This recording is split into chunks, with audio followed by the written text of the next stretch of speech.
اس لیے علم نجوم اور علم فلکیات میں بہت ماہر تھے۔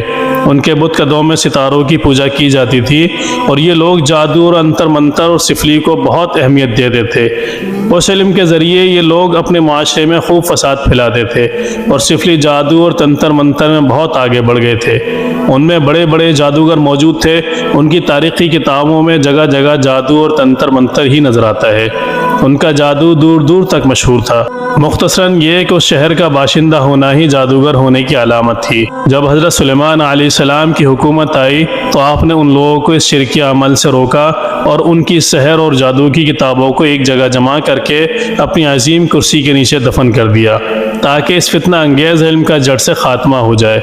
جب حضرت سلیمان علیہ السلام کی وفات ہوئی تو شیطان نے ان کتابوں کو دوبارہ کھود کر نکالا اور لوگوں سے کہا کہ سلیمان پیغمبر نہیں تھا، بلکہ ان کتابوں کے ذریعے ہی حکومت کیا کرتا تھا۔